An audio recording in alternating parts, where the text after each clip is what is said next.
तो बच्चों आज हम पढ़ने जा रहे हैं संधि। हमारा महत्वपूर्ण टॉपिक है। सबसे पहले वही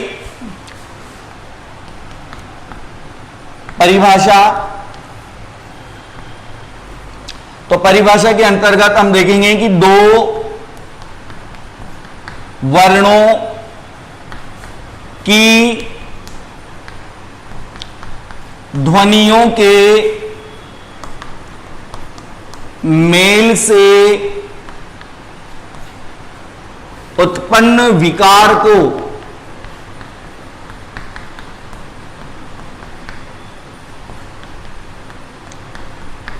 संधि कहते हैं। दो वर्णों के या दो वर्णों की जो ध्वनियां हैं, उन ध्वनियों के मिलन से जो विकार उत्पन्न हो रहा है, जो परिवर्तन उनके अंदर आ जाता है, उसे कहते हैं हम संधि। और अगला बिंदु संधि के भेद, कि आपके जो संधि है वो संधि कितने प्रकार की होती है। तो परिभाषा लिख दी हमने, दो वर्णों की ध्वनियों के मेल से। वास्तव में वर्णों का मेल न होकर उनकी ध्वनियां आपस में मिलती है और विकार उत्पन्न हो जाता है, परिवर्तन हो जाता है। जैसे हम बात करें, उदाहरण देखिए यहां पर, जैसे ये हमने लिखा हिम और ये लिखा हमने आलय।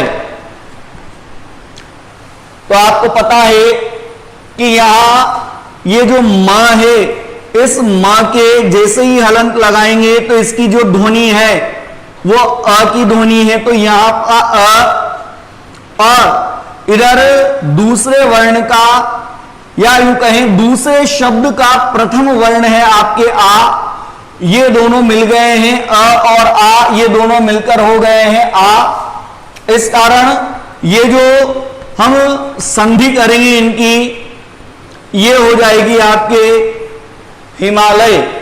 तो यहां पर देखिए आप अ और आ, इन दोनों वर्णों की जो ध्वनियां है वो आपस में मिल गई है और इनके मिलने से इनमें विकार उत्पन्न हो गया है। तो इस प्रक्रिया को हमने कहा है संधि। संधि के भेद जब हम पढ़ते हैं तो संधि के तीन भेद हम पढ़ेंगे।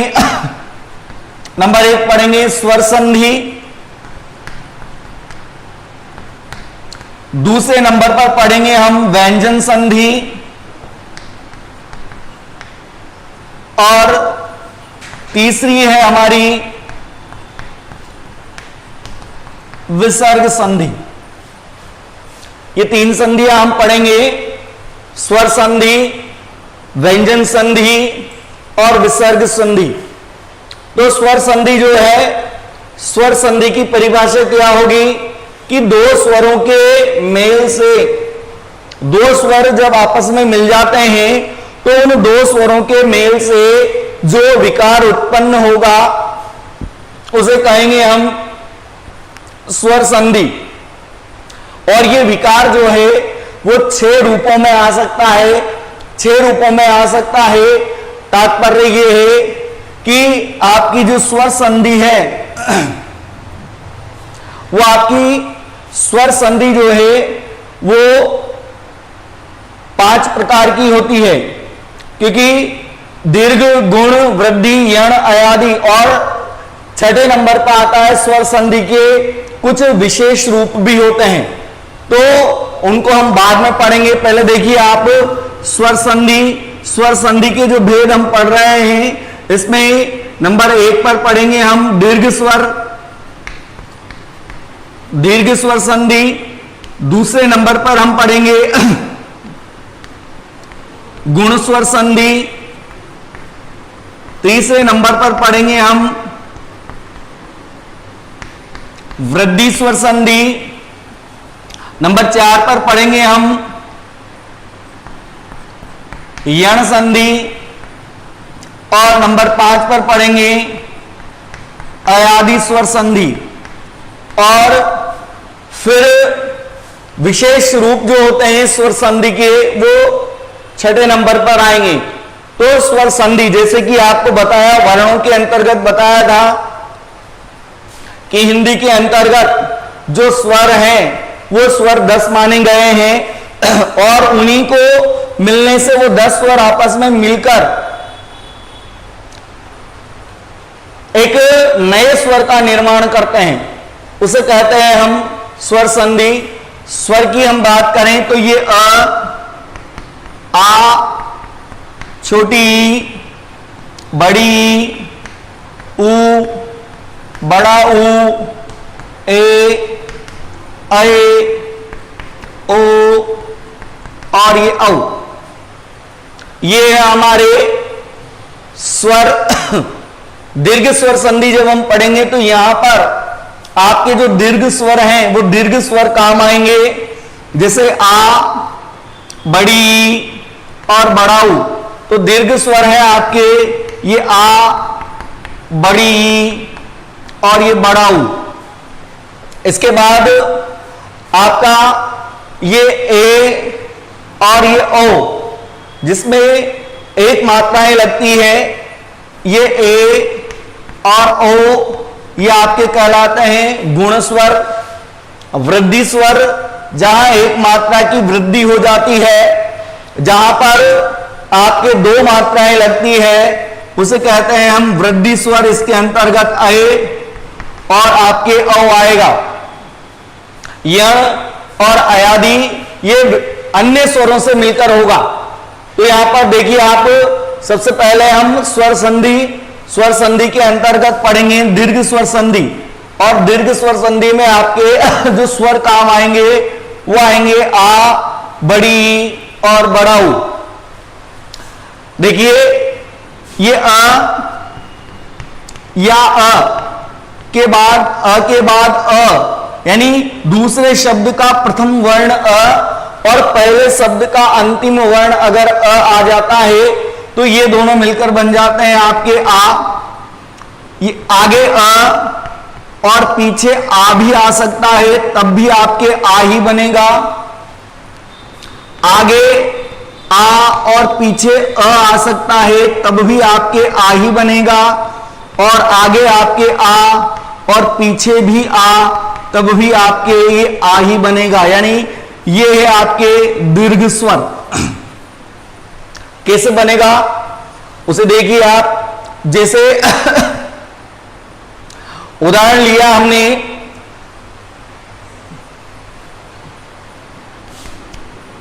नयन,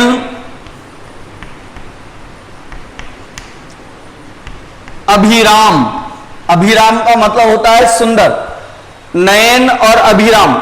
अब देखिए आप, पहला जो शब्द है इसका अंतिम वर्ण देखिए आप। अंतिम वर्ण जो है आपके ये न में हलंत लगते ही यहां पर आया आपके ये अ, और ये अ और दूसरे शब्द का प्रथम वर्ण भी आपके अ है।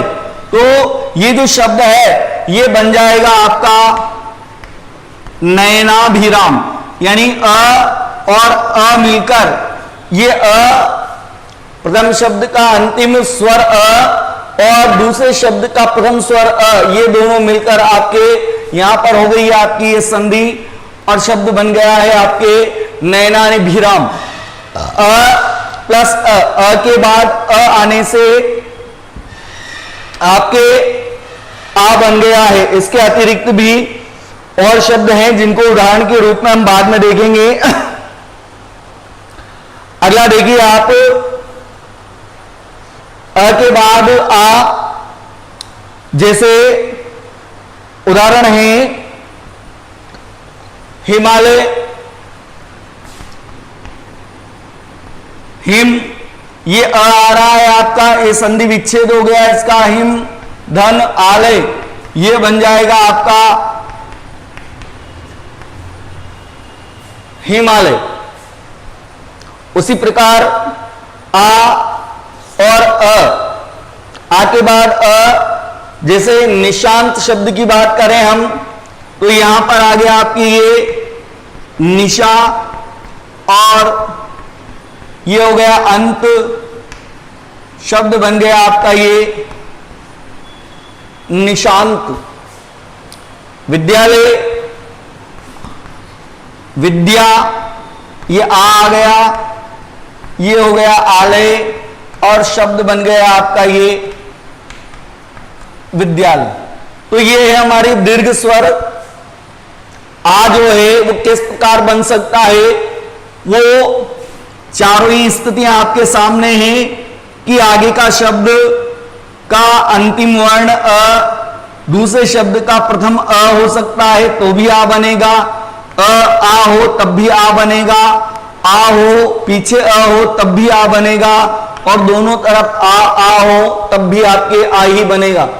तो जिस प्रकार हमने ये अ की कंडीशन देखी है, ठीक उसी प्रकार की कंडीशन, उसी प्रकार की स्थितियां हैं आपके ई की, कि आगे छोटी ई हो पीछे बड़ी ई हो तब भी आपके बड़ी ई बनेगी। जिस प्रकार चार स्थितियां हमने लिखी उसी प्रकार देखिए ई की स्थिति आगे छोटी ई पीछे छोटी ई तब भी आपके बड़ी ई बनेगी। अगर आगे छोटी ई है और पीछे बड़ी ई आ गई है तब भी आपके बड़ी ई बनेगी। आगे आपके बड़ी ई है और पीछे आपके छोटी ई है तब भी बड़ी ई बनेगी। और दोनों ही अगर बड़ी ई के वर्ण है आपके तब भी आपके बड़ी ई ही बनेगी। तो ये है आपके दीर्घ स्वर संधि। जैसे एक शब्द की बात करें हम, यहां पर हमने लिखा ये प्राप्ति प्लस इच्छा।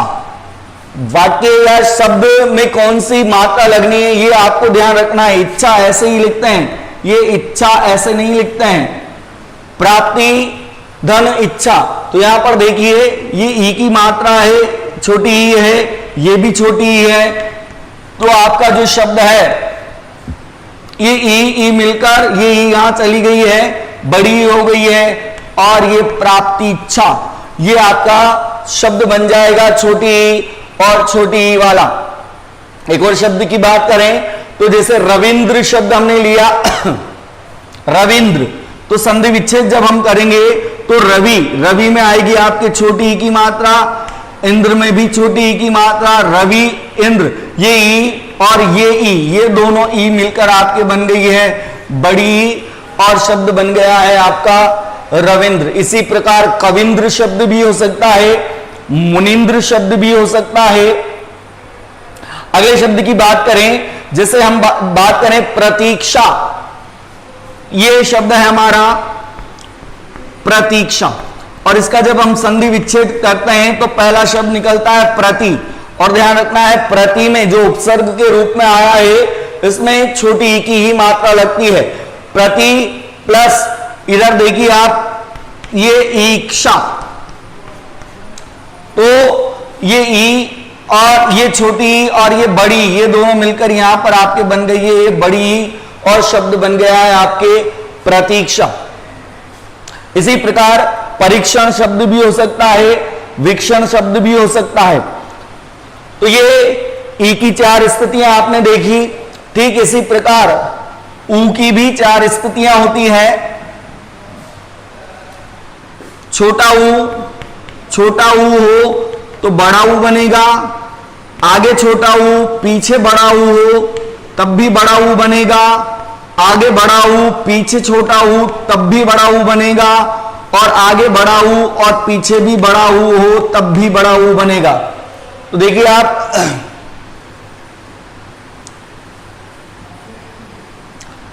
उदाहरण देखते हैं हम। पहला शब्द देखिए आप हमने लिया जैसे भानुदे, भानुदे तो भानु प्लस उदय,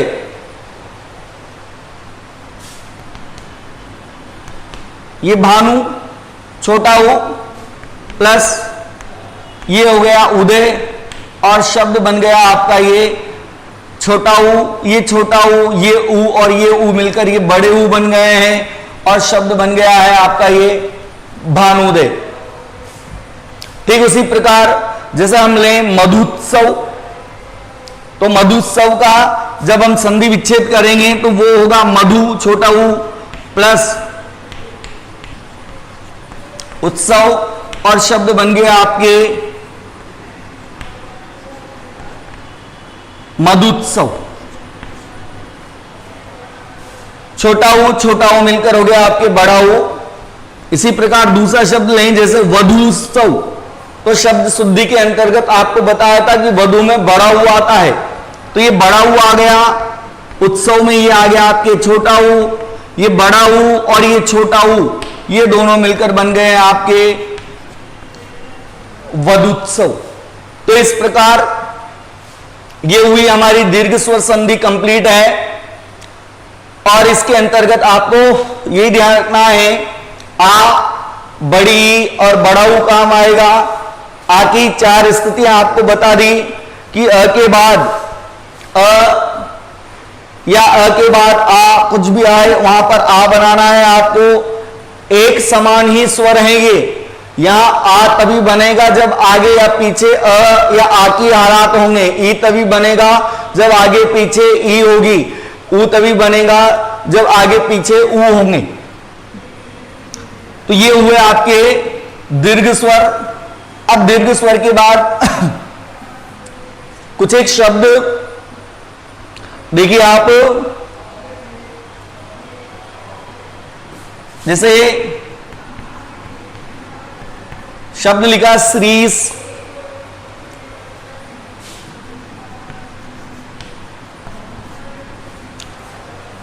कपीस,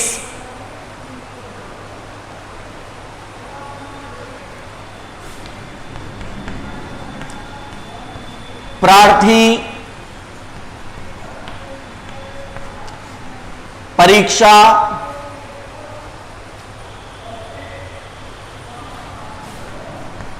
पत्रांक। अब ये जो शब्द हैं, इन शब्दों का देखिए हम संधि विच्छेद करेंगे। तो एक बार आप अपनी नोटबुक पर इनको कीजिए, देखिए आप क्या करते हैं इनका संधि विच्छेद, फिर अभी संधि विच्छेद किया जाएगा।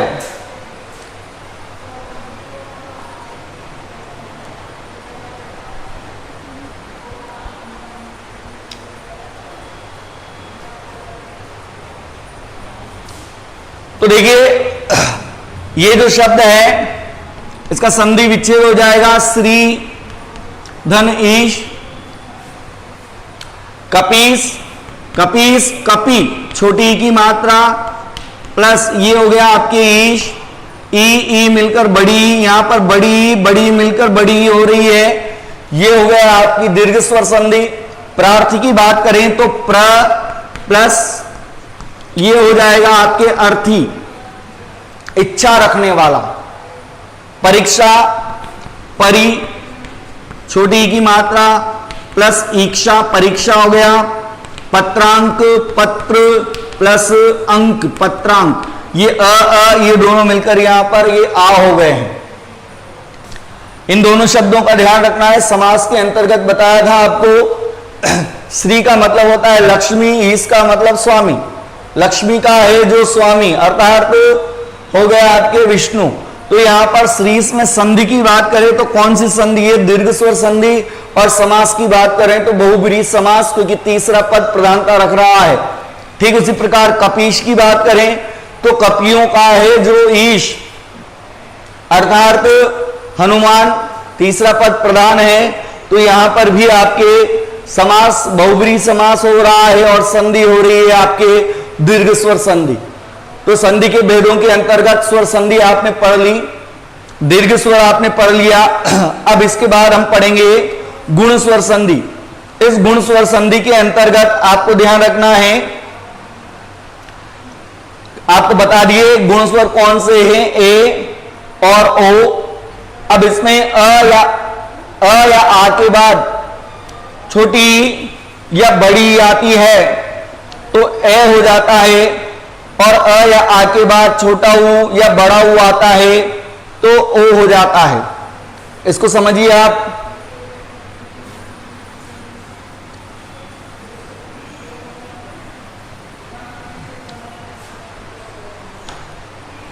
ये आपके गुण स्वर संधि और गुण स्वर बताए थे आपको, ए और वो ओ, एक एक मात्रा इनकी लगती है। इसमें नंबर एक कंडीशन है आपके कि अ या आ के बाद अगर आपके छोटी या बड़ी आ रही है तो वो होगा आपका एक। और दूसरी कंडीशन है कि अ या आ के बाद आपके छोटा ऊ या बड़ा ऊ अगर आ जाता है तो ये हो जाएगा आपका ओ। इसकी मात्रा एक लगती है। अब पहला जो है आपके, इस पहले को देखेंगे हम, इसको भी चार भेद करेंगे कि ये अ है, इसके बाद छोटी ही आए या इस अ के बाद बड़ी ही आए।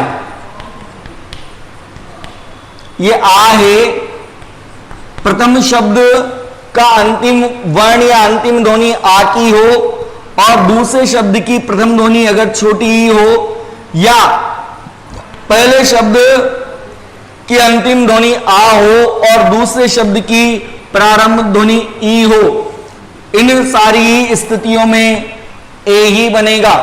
अ के बाद ई कोई सी भी हो सकती है। इन चारों ही स्थितियों में आपके बनने वाला शब्द गुण स्वर संधि का कहलाएगा। जैसे हम बात करें रमेश,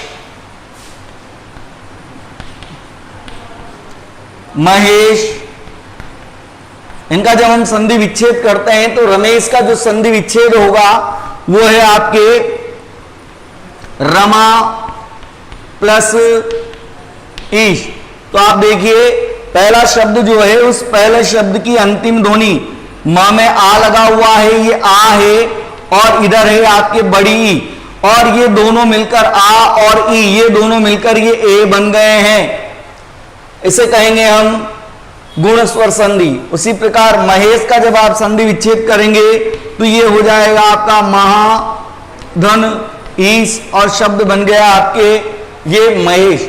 तो इस प्रकार ये आगे अ और पीछे कोई सी भी ई हो, छोटी ई या बड़ी ई हो, तो वहां पर आपका शब्द गुण स्वर संधि के अंतर्गत जाएगा। अगली कंडीशन में आपने देखा कि अ या आ के बाद छोटा ऊ या बड़ा ऊ,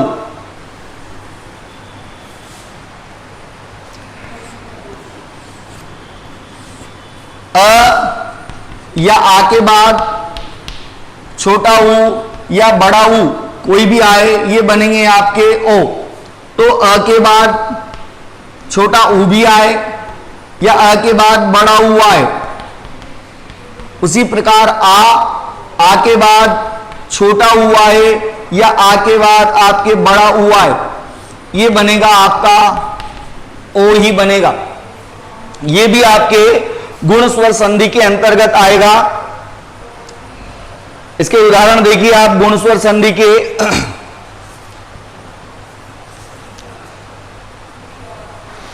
शब्द देखिए जैसे यथोचित,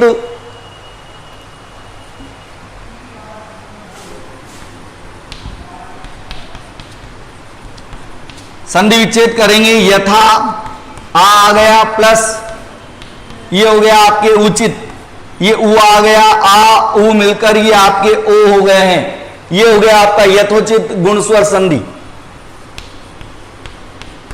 सूर्य प्लस ऊष्मा, शब्द बन गया आपके सूर्योष्मा। अ के बाद बड़ा ऊ आ गया, बड़ा ऊ आने से वहां पर आपके ये ओ बन गया सूर्यो, ये र है सूर्योष्मा।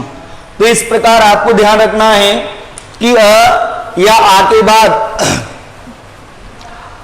अगर अ या आ ही आते हैं और आ बन रहा है तो वो दीर्घ स्वर संधि है, और अ आ के बाद अगर ई आता है तो ए बनेगा, और अ या आ के बाद अगर उ और बड़ा ऊ आता है तो ओ बनेगा। तो ये हमारे कुछ एक उदाहरण थे जो आपको बता दिए गए। अब वृद्धि स्वर संधि या स्वर संधि के जो अन्य भेद हमने पढ़े हैं वो हम अगली कक्षा में पढ़ेंगे। इनको आप कंप्लीट करना है पहले, और अन्य उदाहरण भी जो आपके पास है उनको देखना, फिर हम अगली कक्षा में बात करते हैं।